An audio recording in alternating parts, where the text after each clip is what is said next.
кто будет отдавать приказы на прекращение боевых действий и какова цена этим приказам. Вы представляете, почти 2000 километров. Кто определит, где и кто нарушил возможную договоренность о прекращении огня на протяжении 2000 километров? И потом, кто на кого будет сваливать нарушение этой договоренности? Это все вопросы, требующие своего кропотливого исследователя с обеих сторон. Поэтому сама по себе идея правильная, и мы, безусловно, ее поддерживаем. Но есть вопросы, которые мы должны обсудить. И думаю, что нам нужно и с американскими нашими коллегами, партнерами на этот счет переговорить. Может быть, с президентом Трампом созвониться и вместе с ним пообсуждать. Но сама по себе идея закончить этот конфликт мирными средствами нами поддерживается. This is my video update on this Friday midday, March the 14th. Coming to you from Athens, Greece. Let's talk about some news. And of course, we are going to start things off with the press conference in Moscow with Russian President Vladimir Putin and the President of Belarus, Lukashenko. And as was expected, Putin was asked about the 30-day ceasefire plan. And as was expected, Putin very politely, very diplomatically turned down the 30-day ceasefire plan. The ceasefire plan that was discussed by the United States and by Ukraine without Zelensky in Jeddah, Saudi Arabia. So Putin absolutely turned down the ceasefire plan, this specific 30-day ceasefire plan, but he absolutely kept open the door for future talks and negotiations with the United States, with US President Trump, and most likely focusing on Istanbul Plus. This is where Putin wants to take things towards. Negotiations and talks around Istanbul Plus. So let's go through Putin's statement. I'm not going to read you the entire statement. You can find a full transcript on so many sites, RT, TASS, all of the media, most of the media. I won't say all. Most of the media websites have the news websites have a transcript of Putin's statements, specifically the statement on the 30-day ceasefire plan. But I will say a couple of things about this plan as we go through it. The first thing I want to mention is that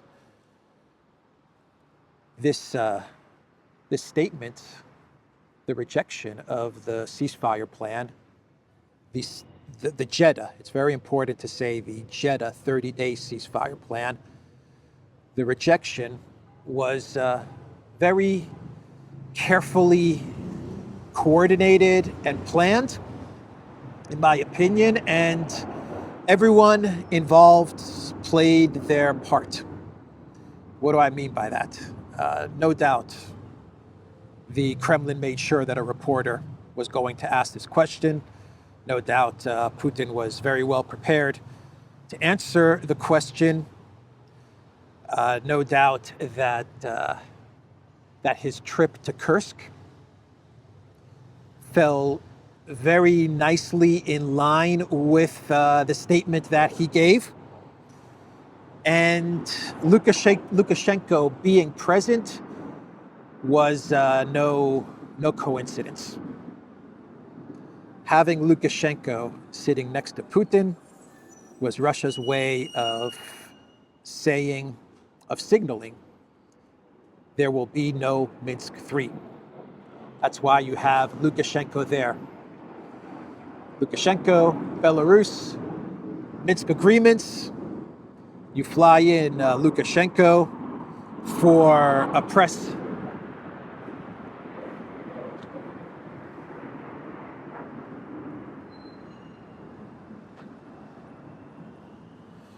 Very loud jets, fighter jets, I don't know. You fly in Lukashenko for a press conference. You say you're going to talk about bilateral stuff.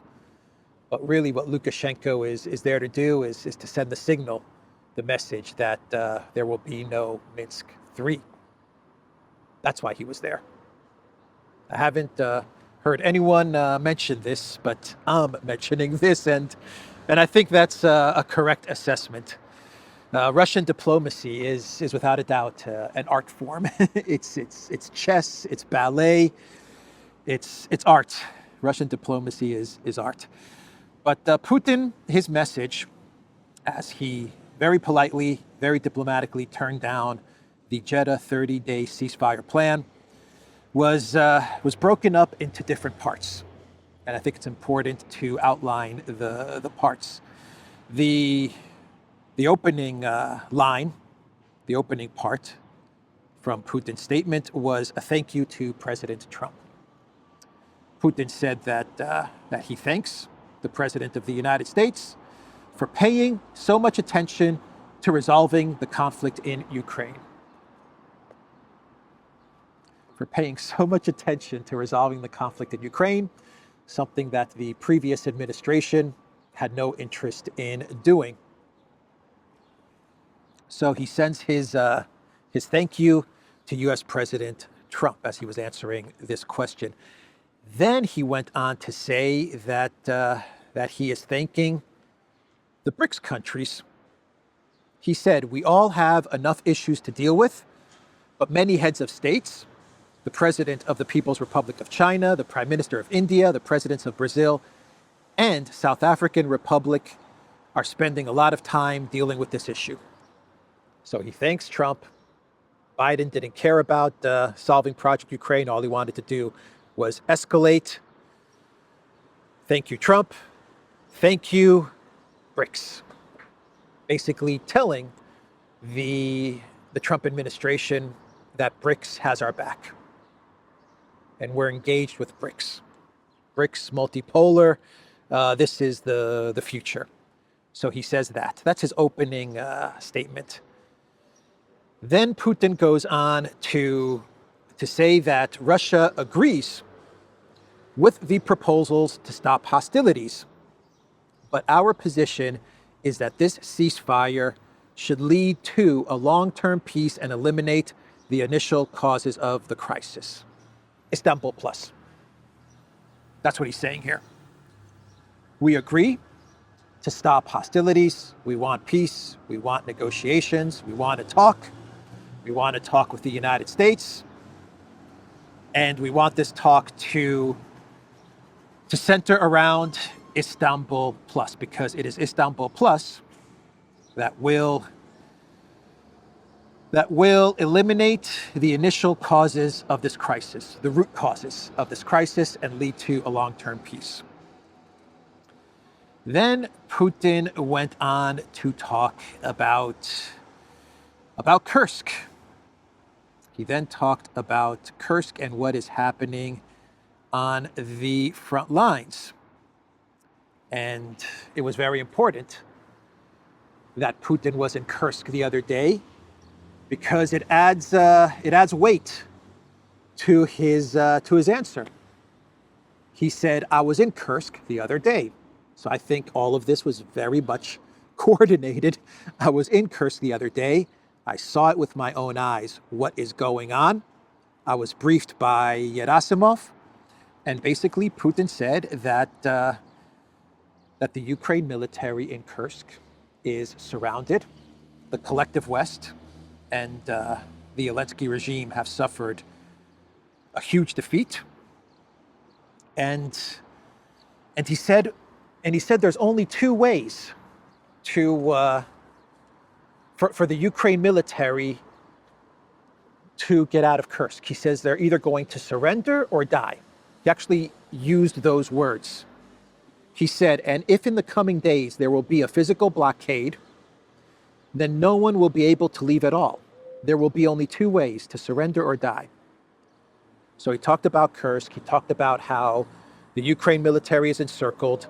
He talked about how this was a huge defeat for the collective West and for the Ukraine military. He didn't use those words exactly. He didn't say it's a huge defeat for the collective West and for the Ukraine military, but that was the point that he was making. And he said that in the next coming days, everything's going to be completely encircled. There's going to be no way for any Ukraine military to get out, and so they only have two options. And then he gets into the 30-day ceasefire. That's what he was leading up to. So the point that he was making in the statement was, okay, so you're proposing a 30-day ceasefire. Well, what do we do with Kursk? What happens in Kursk? Do we just let the Ukraine military leave? If we agree to this ceasefire, to an immediate ceasefire, after everything that they've done in Kursk, according to the Russian government, you had terrorist activities taking place in Kursk. According to the Russian government, you have foreign mercenaries in Kursk. So Putin's point is, if we have a ceasefire, what happens in Kursk? Do we just let everybody walk away? Of course not. We can't let that happen. And then Putin broadened it out to the entire front line. So he starts at Kursk, and then he widens it out to the entire front line. And he says, as you know, Russian troops are advancing almost along the entire front. And there are ongoing military operations to surround rather large groups of enemy forces. These 30 days, how will they be used? To continue forced mobilization in Ukraine, to receive more arms supplies, to train newly mobilized units, or will none of this happen?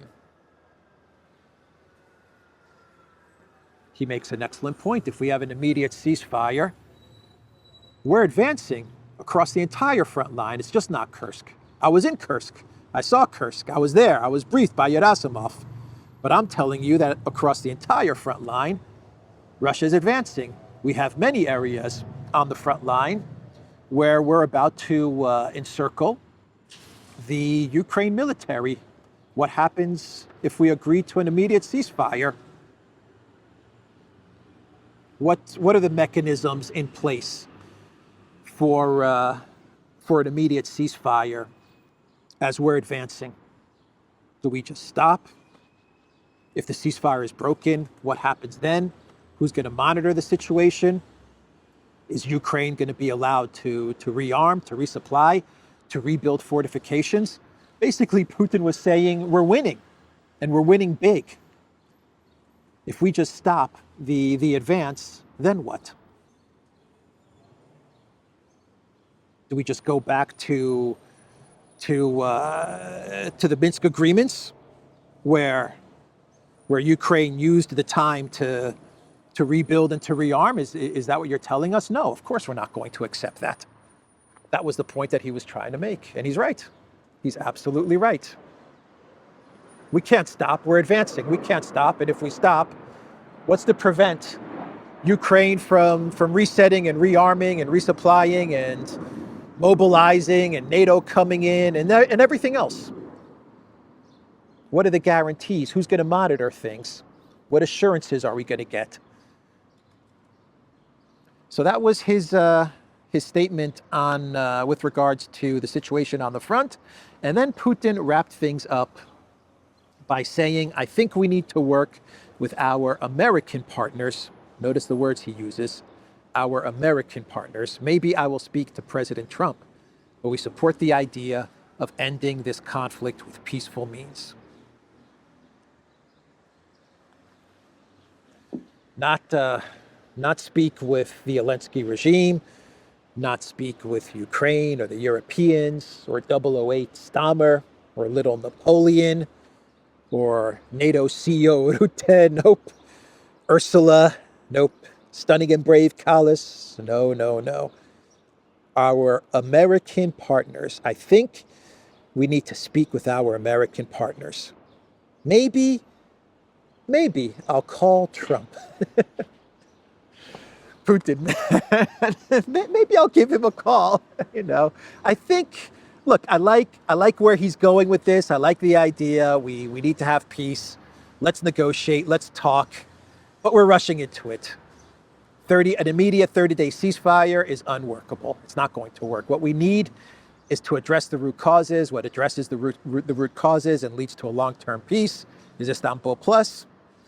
I think we need to speak to our American partners. Let me give Trump a call, and we'll work it out.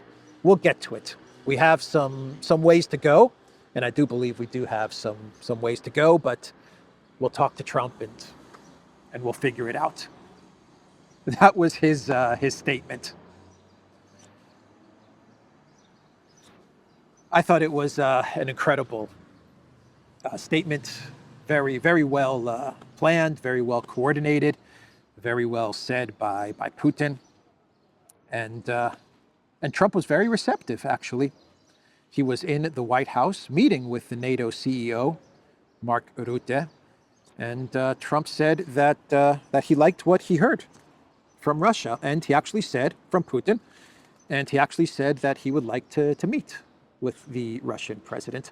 Trump also said that, and this is interesting, he said that the United States is speaking with the Zelensky regime and they're discussing territory, which is a very interesting statement from the President of the United States. One second, let me get his quote. Trump said the U.S. has already discussed many details of a potential final agreement with Kiev and is now waiting to see whether or not Russia is there. We've been discussing land with Ukraine, pieces of land that would be kept and lost, and all of the other elements of a final agreement. We've been discussing concepts of land because you don't want to waste time with the ceasefire if it's not going to mean anything, Trump said. They discussed NATO and being in NATO, and everybody knows what the answer to that is. They've known that answer for 40 years, in all fairness. So Trump's response was, I like what I heard from Putin. I want to speak with Putin. Let's talk. Let's continue to talk. Let's get a meeting in the future. And on my end, I'm saying that there will be no NATO for Ukraine. Never going to happen. And we're now talking about land. When he says we're talking about land, what could he mean? I think what he means is Zaporozhye, Kherson, Donetsk, Lugansk, Istanbul Plus. What else could it be? Yes, it could be Zelensky, Yermak. You're never going to get the territory that Russia currently holds, Crimea and the territory that they hold right now, so accept it. Okay, he could be talking about that, trying to convince them to just accept it. But I believe when he's talking about land, I believe they're talking about getting the Zelensky regime or a possible next regime, because we all know that the United States, Russia, they want Zelensky gone. They're talking about Istanbul Plus and the entirety of Zaporozhye, the entirety of Kherson, Donetsk, Lugansk, as outlined in Putin's June 2024 speech. So, the Trump administration, it's not pretty. It's not pretty, but they're stumbling and they're making their way towards Istanbul Plus, and they're dragging Ukraine with them. I mean, Ukraine is kicking and screaming, but they're getting there, and Putin and Russia, they're helping them along, right? And it's bumpy, man. It's bumpy, and it's up and down, and the pendulum is swinging left and right, and it's chaotic. It's just freaking chaotic. But Russia is, as Alexander says, Russia is cutting the Trump administration a lot of slack. They're being very patient, and they're trying to help them along to Istanbul Plus. And I believe that the Trump administration, they did accomplish something very significant in Jeddah, which is that they finally got the entire collective West, the EU, UK, NATO, the Zelensky regime, Yermak, Ukraine, to agree to a ceasefire. Okay, they finally got that out of the way. Yes, we need a ceasefire.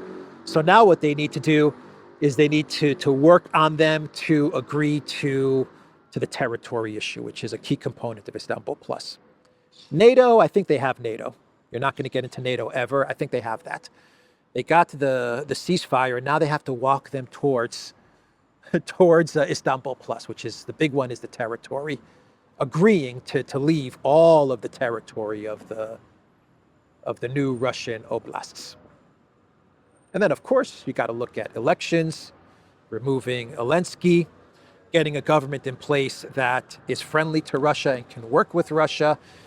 And then, of course, you have other issues as well, the demilitarization, the denazification, Odessa, the Black Sea, energy issues. I'll get to that in this video as well. So that was Trump's reply to Putin's statement. But we also had news yesterday from CBS, they broke this, that the Trump administration is going to toughen sanctions on Russian oil, gas, and banking sectors. Now, when you read the title from this CBS News article, one would think, my God, what is Trump doing, man? We're starting to make some progress again. After Putin's statement, we're starting to see some light now towards a potential deal in the future. Not happening immediately, not going to be an immediate 30-day ceasefire, but maybe a month or 2 or 3 months in the future, we're going to get some sort of an end to this conflict based on Istanbul Plus. And then what does Trump do? If you just go by the title of this article from CBS News, he decides to toughen sanctions. And that's not really what happened here. Basically, what this was, it was one of the waivers that Biden had in place for all of the thousands of sanctions that Biden put on Russia.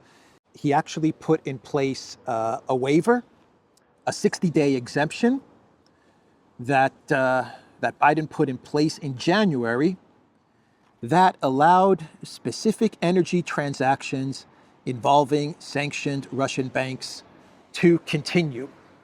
So that's what we're talking about. This was a 60-day exemption granted by the Biden administration that has lapsed, and the Trump administration has decided not to renew this exemption. By letting the waiver lapse, the banks may no longer access U.S. payment systems to conduct major energy transactions. The decision to further restrict access to American banking systems makes it harder for other countries to buy Russian oil, thus limiting its global supply. It could lead to a price spike of up to $5 per barrel, more a notable jump after lower prices in recent weeks. So basically what the Trump White House is doing is that they're not toughening sanctions or placing new sanctions on Russia. They're just letting this exemption run out. They're not going to renew it. And what it's going to do is it's going to make it harder for other countries to purchase Russian energy, Russian oil. But they're going to purchase the Russian oil. It's going to make it a bit harder, but they'll find a way to purchase the Russian oil. Russia will find a way to sell this oil.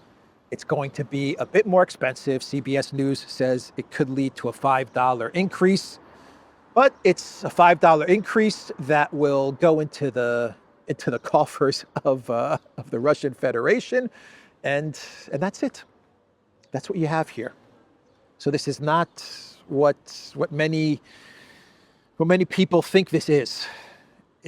It's, to me, this is the Trump administration's way of not rocking the boat now that they're deep in negotiations and talks with Russia. Because if the Trump administration decided to renew this waiver, they may have gotten some heat and some criticism So they're probably saying, you know what, just let the waiver lapse. Don't renew it. Yeah, the price of oil will go up. Yes, it's going to be harder for other countries to purchase Russian oil. Yes, Russia's going to probably get more money out of this, but the media can say that we're being tough on Russia, which is probably something that Trump is going to want to come out and say, because he plays this game. We're talking with Russia, we're negotiating with Russia, but I've been the toughest president when it comes to Russia.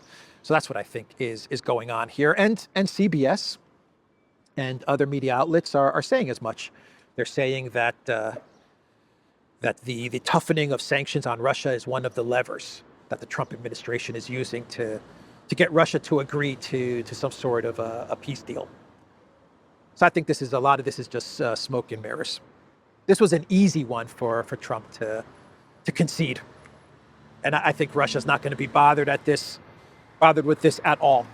It's going to be an annoyance for the countries wanting to purchase the Russian oil. But eventually they'll purchase it, and it'll be more expensive, but so be it. What else do we have going on? We do have the report from Reuters that says that the U.S., the Trump administration, the Pentagon, is going to send upgraded long-range bombs to Ukraine. The previous version of the weapon proved ineffective against Russian electronic warfare. So what are we talking about here? We're talking about, I believe we're talking about these glide. Are we talking about these glide bombs? Let's see. The United States has upgraded ground-launched small diameter bombs, GLSDB, to counter Russia jamming, and is set to reintroduce them onto the battlefield in Ukraine within days, according to a Reuters report. So what this article is saying, I remember this article now. It's saying that that these GLSDB bombs, which were proven ineffective, by the way, they're developed by Boeing and Saab. That's who develops these bombs. They were used in the conflict, but they became ineffective because of Russia's jamming capabilities. And now that Ukraine is running low on ATACMS, what's going to happen is that they're going to send these, from what I understand, these are pretty inexpensive bombs. They have a range of about 100 miles, 161 kilometers. That's their range. And they're going to send these bombs to Kiev, or they're already on their way to Kiev via Poland. And Boeing has made some modifications, so it'll be more difficult for Russian electronic jamming to deal with these bombs. That's basically what we're looking at here. According to Reuters sources, at least 19 GLSDBs were test fired in recent weeks to assess the effectiveness of the modifications. So Boeing made modifications. The potential replacement comes amid reports that Ukraine has depleted its stockpile of U.S.-supplied Army tactical missiles, ATACMS, which have a longer range of 300 kilometers. You know, as I read this article, it felt to me that what Boeing is looking to do, and this is a horrible thing, but you know, we're talking about the military companies, and we're talking about war. They've made modifications to these bombs, and they want to test them out. I don't know. That's the sense that I got as I was reading this article. It says since the electronic jamming, Boeing has introduced several upgrades, including reinforced internal connections to enhance resistance to jamming. So Boeing wants to send these weapons to Kiev and to see their effectiveness.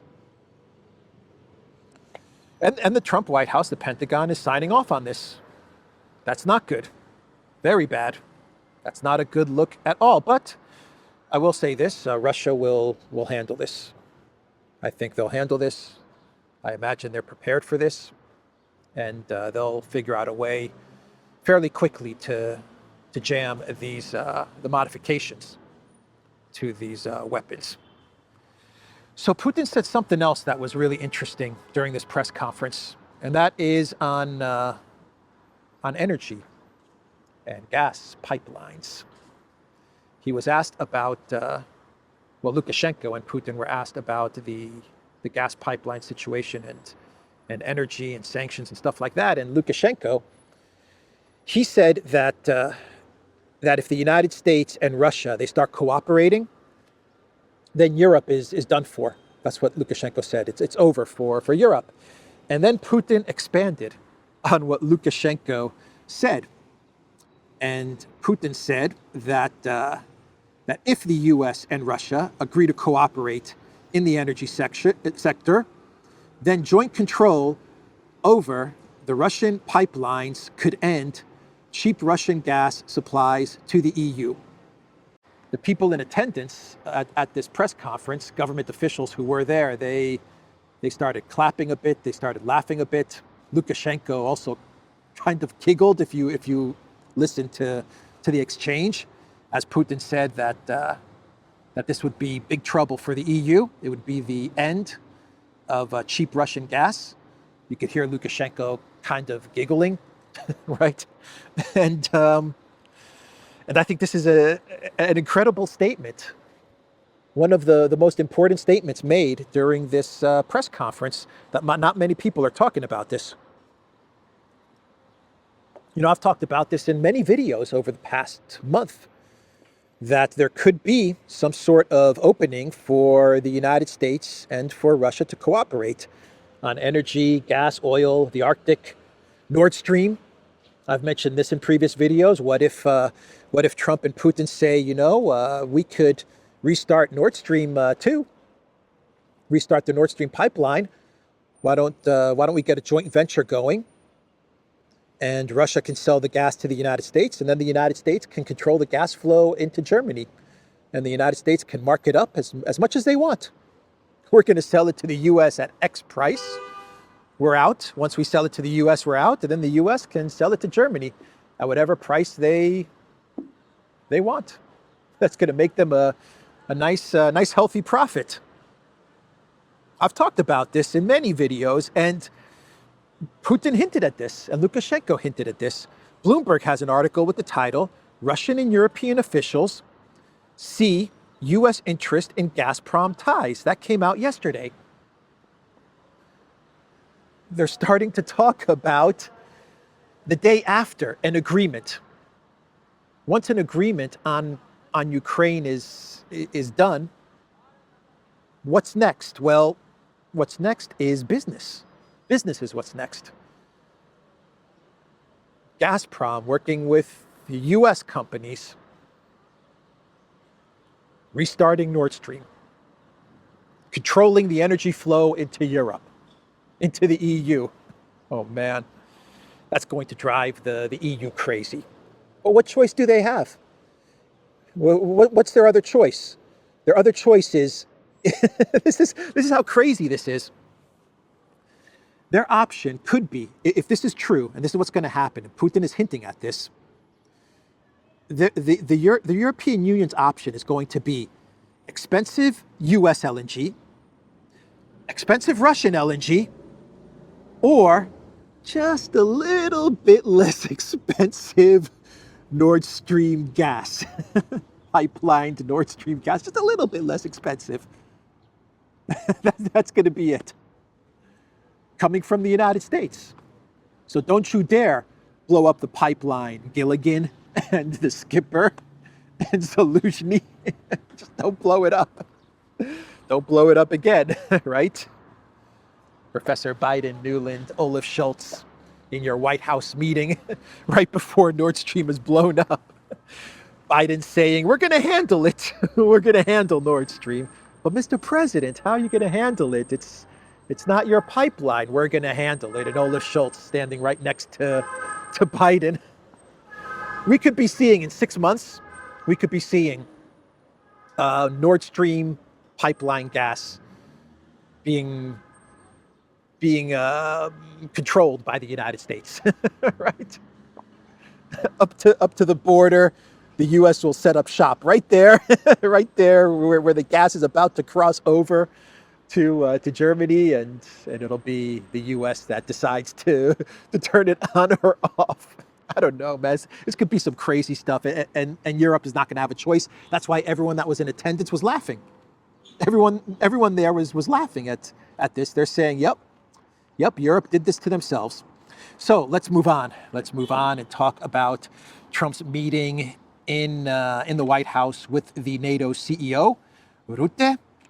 And the first observation that I have to make from this meeting is when you look at the way Trump is sitting and you look at the way Rutte is sitting, you understand who's the alpha and who's the beta. You can see the body language, the way they're sitting. Trump is sitting with he's very open in the way he's sitting. His legs are open. He's very relaxed, and Rutte is very bundled up, right? His leg is crossed, completely crossed. He's very bunched up. You can tell who's in charge and who's not. But he's the CEO of NATO, and so as the CEO of NATO, he has to go to his best customer, and his best customer is the United States. And they were talking about various issues, and one of the issues that they talked about was Greenland.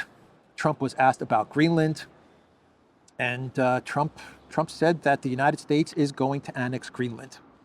That is what Trump said. U.S. annexation of Greenland will happen, and NATO could get involved. Asked by journalists on Thursday about his vision on the potential annexation of Greenland, Trump stated, "I think it will happen. I didn't give it much thought before, but I'm sitting with a man who could be very instrumental. You know, Mark, we need that for international security," the U.S. president said, turning to the NATO chief. "We have a lot of our favorite players cruising around the coasts, and we have to be careful. We'll be talking to you." Rutte downplayed the proposal, saying with a chuckle that when it comes to Greenland, joining or not joining the U.S., I would leave that outside the discussions because I do not want to drag NATO into this. Now, Greenland has I believe they have a new parliament, a new government or a new parliament in place, and they've said, no, we don't want to be part of the United States. We also don't want to be part of Denmark. We want to be independent. We want to be our own country. So they've already turned down Trump's annexation offer, but there was Trump telling NATO, because you're going to have now two NATO countries, a potential conflict in NATO, Denmark against the United States, and Trump was telling Rutte, what do you think? What do you think, Rutte? Are you going to help us to annex Greenland or not? And Rutte was basically saying, I don't want to get into this. I don't want to be involved. And NATO doesn't want any part of this. Well, how can NATO not want any part of this when you're talking about a potential NATO smash? I mean, this issue is 100% focused around NATO. But Rutte, in a very cowardly way, tried to disengage from the entire thing. We don't want to be involved. No, you're going to be involved, is what Trump was telling him. You're going to be involved, and you're going to take our side. If you don't take our side, well, then you're going to have problems. This was a shakedown, man, and Rutte, you could tell he was absolutely I don't even want to say taken aback. He understood what was going on. He was frightened. He was confused. But that's what happened. It was a shakedown. You're going to help us get it back. If you don't help us get it back, then NATO's going to have problems. And Denmark's freaking out, of course. Denmark is freaking out. But that's the situation with Greenland. We'll see how all of this plays out. We also have a big story, very big story, as we wrap up this video, and that is the European Court for Human Rights ruled that Ukraine was guilty for the 2014 Odessa massacre. Kiev failed to both prevent the tragedy and to properly investigate it. The court has ruled. So this is a huge decision. The court ruled, and this is the European court, very anti-Russian. I believe they even had a Ukrainian judge on this panel. But after all of the evidence that was heard, they ruled that Ukraine was guilty for the massacre at the trade union's building in Odessa, which led to the death of 47 or 57 civilians, innocent people seeking shelter in the building to protect against the Nazis that were trying to go after them, trying to hurt them, and then they burned the building down. A horrific event, an event that should never be forgotten. And the court said that it was Ukraine that is guilty for this. Basically, the court said that Ukraine did nothing. They could have stopped this. They could have prevented this. Police could have arrived onto the scene. The fire services, the fire department was delayed in arriving, was 40 or 50 minutes delayed in arriving. It could have arrived a lot quicker. And Ukraine did nothing. And Ukraine did nothing in the investigation afterwards. They didn't properly investigate this. No one has been charged. A complete failure for the Ukraine government, for the Kiev government. And justice, some kind of justice, finally, for Odessa and for the families and loved ones of those that suffered this horrific tragedy. Some justice for Odessa, but I believe more justice will come. We'll see. So we had that big story from the European Court for Human Rights. The ECHR, the European Court for Human Rights, yeah. All right, let's do some more stories and wrap this video up. I don't want to make this video too long. So let's talk about some EU things. Let's start with Meloni. We are getting word from Italian media that Giorgia Meloni, she is going to boycott the video conference meeting between the Coalition of the Willing. That's right, Starmer's Coalition of the Willing. They're going to be having a video conference get together. And Meloni is saying that Italy is not going to participate. They want to talk about Project Ukraine. They want to talk about European troops in Ukraine, the UK, France, other countries. If there's some sort of a ceasefire, then they want to get this Coalition of the Willing to put troops, boots on the ground in Ukraine. And Meloni is saying no. She's saying Italy's not going to be a part of this. She's saying that Starmer and Macron are getting way ahead of everything that's going on, and Italy doesn't want to take part in any of this peacekeeping nonsense. So we are seeing cracks, big cracks in the Coalition of the Willing. 008 Starmer. Your master plan is falling apart, Keir Starmer. And you've made our clown world as well. So Starmer's flipping out. He's saying all kinds of ridiculous things. He was at some event, some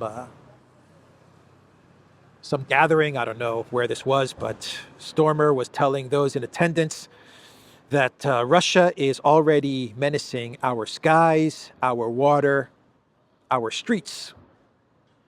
That's what Keir Starmer said in this speech. Russia is menacing the UK skies, the UK water, and the streets. Russia is menacing the streets of UK. Really, Keir Starmer? I don't know.